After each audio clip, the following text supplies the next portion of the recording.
নমস্কার, রণজিতে আপনাদের সবাইকে স্বাগত। আশা করি সবাই ভালো আছেন।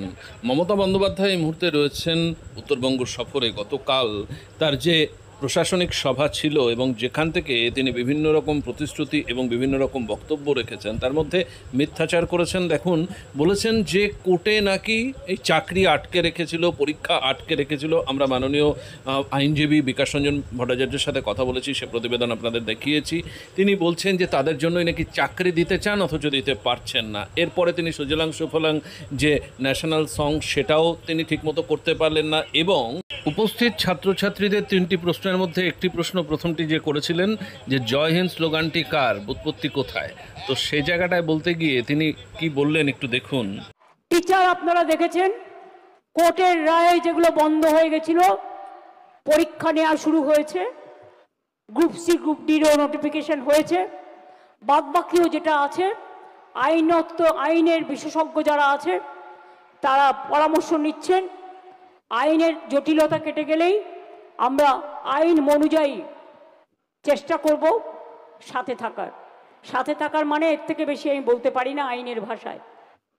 দ্বিতীয়ত হচ্ছে, আমি এখনো মনে করি 35,000 পোস্ট আমরা করেছি অ্যাডভার্টাইজমেন্ট, কিন্তু আরও 21,000 পোস্ট খালি আছে। এইটা কমপ্লিট হয়ে গেলে বাদবাকিটা আবার দেখে দেবো। করবেন কি, যখনই আপনি টিচার রিক্রুটমেন্ট করতে যাচ্ছেন, কেউ না কেউ কোর্টে গিয়ে একটা পিল গিলে খেয়ে নিচ্ছে, একটা পিল করছে আর আটকে দিচ্ছে। আরে ছেলে মেয়েদের চাকরির প্রয়োজন নেই, আমি তো দিতে চাই, তোমরা কোর্টে যাচ্ছ কেন? কোর্টে গিয়ে আটকাচ্ছ কেন? যাও ভোটে যাও, মানুষের কাছে যাও। চাকরি দেবে না, চাকরি খাবে, চাকরি করতেও দেবে না, আর বলবে বাংলা সহ্য করে না। বাংলা কি সহ্য করে? আগামী দিন দেখবে আর জ্বলবে আর লুচির মতো ফুলবে। মাথায় রেখে দিও, বাংলা হার মানে না। আমার করলা এক নয়, আম গাছে আম ফলে, করলা ফলে না। লাউ ডাঁটা আর পুঁইশাক ডাঁটা আলাদা, এটা বুঝতে শিখতে হবে।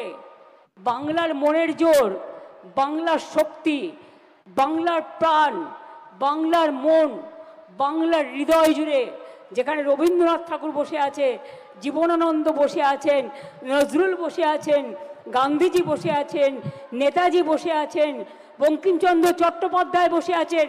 আমি তিনটে কথা বলি ছাত্রছাত্রীদের জন্য। জয় হিন্দ স্লোগান কে দিয়েছিলেন?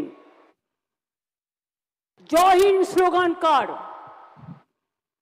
নেতাজি সুভাষচন্দ্র বোস। জয় হিন্দ স্লোগান কে দিয়েছিলেন? জয় হিন্দ স্লোগান কার? নেতাজি সুভাষচন্দ্র বোস। যিনি বাংলার এলগিন রোড থেকে চলে গেলেন আর ফিরে এলেন না। ন্যাশনাল সং ভারতবর্ষের কে গেয়েছিলেন? বাংলা থেকে নামটা কি? বঙ্কিমচন্দ্র চট্টোপাধ্যায়। বন্দে মাতরম, সুজলাং সুফলাং শস্য মাতরম, বন্দে মাতরম, সুজলাং সুফলাং শস্য মাতরম, বন্দে মাতরম, সুজলাং সুফলাং শস্য মাতরম। জনগণ মন অধিনায়ক জয় হে, দেশের জাতীয় সঙ্গীত কে গেয়েছিলেন? বিশ্বকবি রবীন্দ্রনাথ ঠাকুর। মনে পড়ে? বাংলার মাটি বাংলার জয়, বাংলার জল বাংলার বায়ু বাংলার ফল, কে রচনা করেছিলেন? এটা আমাদের রাজ্য সঙ্গীত, বিশ্বকবি রবীন্দ্রনাথ ঠাকুর। গ্রাম ছাড়া ওই রাঙামাটির পথ কে লিখেছিলেন? রবীন্দ্রনাথ ঠাকুর। কে লিখেছিলেন? দুর্গমগিরি কান্তার মরু দুস্তর পারাবার, লঙ্ঘিতে হবে রাত্রি নিশীথে যাত্রীরা হুঁশিয়ার, কবি নজরুল ইসলাম। কে লিখেছিলেন? ফাঁসির মঞ্চে গেয়ে গেল যারা জীবনেরও জয়গান, আসিও লক্ষ্যে দাঁড়ায়ছে তারা দিবে কোন বলিদান। ভুলে গেছেন? ইলেকশন আসলে জাতপাতে ভাগাভাগি, হিন্দুরা ওরা মুসলিম, ওই জিজ্ঞাসা কোনজন, কান্ডারি বলো ডুবিছে মানুষ সন্তান মোর মার। যখন দেশে বিপদ আসে সবাইকে একত্রিত হতে হয়, একত্রিত হয়ে কাজ করতে হয়, কারণ আমরা যুদ্ধের পক্ষে নই, আমরা শান্তির পক্ষে, আমরা মনুষ্যত্বের পক্ষে, আমরা মানবিকতার পক্ষে। আমার পাহাড় জঙ্গল অরণ্য সমুদ্র নদী, চুনো পুটি, খাল বিল পুকুর সব মনে রাখবেন একই সূত্রে বেঁধেছে। তেমনি মানুষের মধ্যেও আমাদের শরীরে যেমন হাত আছে, পা আছে, কিডনি আছে, লিভার আছে, গল ব্লাডার আছে। যদিও গল ব্লাডার চলে গেলে কোনো অসুবিধা হয় না, লিভারটা থাকতে হয় ভালো করে। কিডনি, লিভার, হার্ট সব আছে, লাংস সব আছে। তেমনি মনে রাখবেন একটা দেশে সব ধর্ম, সব বর্ণ, সব সম্প্রদায় থাকে, সবাইকে সম্মান করা আমাদের সকলের কাজ। এটা আমরা শিখেছি স্বামী বিবেকানন্দ থেকে, জীবনে ভুলবো না। রামকৃষ্ণ থেকে ভুলবো না। নজরুল থেকে, ভাই স্বাধীনতা আন্দোলন করেছিল, বাংলায় জনজাগরণ করেছিল। মাননীয় মুখ্যমন্ত্রী মমতা বন্দ্যোপাধ্যায়ের বক্তব্য শুনলেন এবং তিনি বলেছেন যে কোর্টের রায়ে নাকি তিনি এই পরীক্ষা নিতে পারছিলেন না। আচ্ছা বলুন তো, কোন জায়গায় কোর্ট বারণ করেছিল যে এসএসসির পরীক্ষাটা নিতে?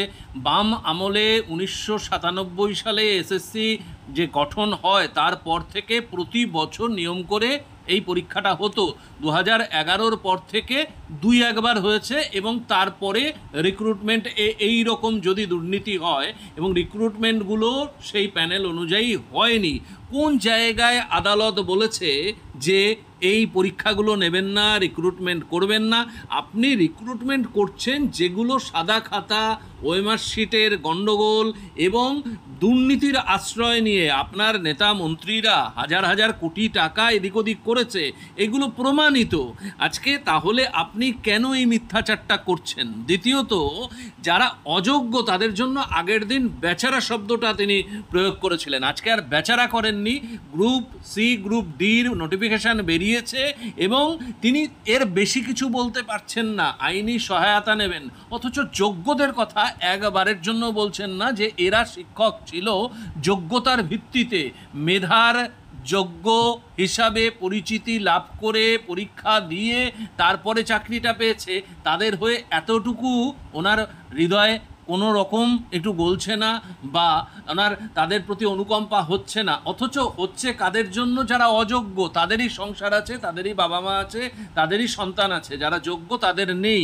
বারে বারে এটা আসলে করছেন কারণ তার দলের একদম ঘনিষ্ঠ যারা বা একেবারে কাছের তারা যে হাজার হাজার কোটি টাকা নিয়ে বসে রয়েছে, না হলে এরা যে তাদের উপর চড়াও হবে। আপনারা দেখছেন বিভিন্ন জায়গায় কান ধরে উঠবস, জামা কাপড় ছিঁড়ে দেওয়া, মারধর, এগুলো অলরেডি শুরু হয়ে গেছে। সেইগুলো বন্ধ করার জন্য বলছে পিল গিলে খাওয়াচ্ছেন তো আপনাদের নেতা মন্ত্রীরা না। মানে এই পিল গিলে খাওয়ানোর কেসটা কি? মানে যে কোনো একটা রিক্রুটমেন্ট নাকি আটকে দেওয়া হচ্ছে, তিনি চাকরি দিতে রাজি অথচ তিনি চাকরি দিতে পাচ্ছেন না। আসলে এই যে আইনজীবীরা পিটিশনারদের হয়ে যাচ্ছেন, লড়ছেন, কেন? তাদের সামনে তথ্য আছে এবং এই তথ্যগুলো প্রমাণিত বলেই সুপ্রিম কোর্টে বারে বারে এরকম থাপ্পড় মেরেছে। সুতরাং এগুলো তিনি কাকে বলছেন এই কথাগুলো যে চাকরি দেওয়া যাচ্ছে না, দিতে পারছেন না তাদের জন্য? আপনারা দুর্নীতি করছেন, আপনার নেতামন্ত্রীরা দুর্নীতি করছে, আর সেখানে প্রতিবাদ হবে না? আদালতে যাচ্ছে তাই সেগুলো মুখ থুবড়ে পড়ছে।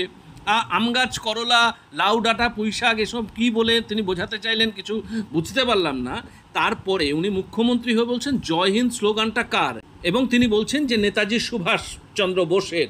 দেখুন, জয় হিন্দ স্লোগানটা আমরা যতটুকু জানি উৎপত্তি সেন বাগরামান পিল্লাইয়ের এটা, এবং 1907 সালে চেম্পাকারমান পিল্লাই এই স্লোগানটি তৈরি করেন। তারপর এই জয় হিন্দ স্লোগানটি আবিদ হাসান সাফরানি দ্বারা তৈরি হয়েছিল, যিনি ইন্ডিয়ান ন্যাশনাল আর্মির একজন অফিসার এবং সুভাষচন্দ্র বসুর ঘনিষ্ঠ সহযোগী ছিলেন। 1941 সালে সাফরানি বোসের কাছে এই স্লোগানটি প্রস্তাব করেছিলেন একটি ঐক্যবদ্ধ দেশাত্মবোধক অভিবাদন হিসাবে, যা বিদ্যমান সাম্প্রদায়িক অভিবাদন থেকে আলাদা ছিল।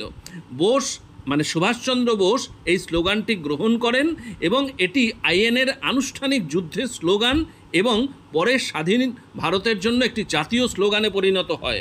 দেখুন, এটা জনপ্রিয়তা লাভ করেছে নিশ্চিতভাবে সুভাষচন্দ্র বোসের মুখে। একটা রবীন্দ্রসঙ্গীত যদি দেবব্রত সরকারের কণ্ঠে জনপ্রিয়তা লাভ করে, তাহলে সেটা এই রবীন্দ্রসঙ্গীতটি কার, এই লেখাটি কার, নিশ্চয়ই সেটা দেবব্রত সরকারের হয়ে যাবে না। সুতরাং এটার ব্যুৎপত্তি যিনি, সেই আবিদ হাসান সাফরানি বা আমরা সেন বাগরামান পিল্লাই, তার কথাই তো বলবো। তারপরে তিনি যে গানটি সোজালাং সুফলাং এটিও তিনি শেষ করতে পারলেন না, যেটা হতো সোজালাং সুফলাং মালায়জ শীতলম শস্য শ্যামলং বন্দে মাতরম, তিনি সেটাও সেখানে ঠিকঠাক করলেন না। যাই হোক, এরকম ভুল ভ্রান্তি মিথ্যাচার দিয়ে তার বক্তব্যগুলো পেশ করে হাততালি কুড়িয়েছেন ঠিকই, কিন্তু এন্ড অফ দ্য ডে সাধারণ মানুষকে ভুল বার্তাগুলোই দিয়েছেন। যাই হোক, আপনাদের যদি ভালো লাগে এই প্রতিবেদনটি অনেক মানুষের মধ্যে ছড়িয়ে দেওয়ার ব্যবস্থা করবেন, সাথে থাকবেন, পাশে থাকবেন। ধন্যবাদ।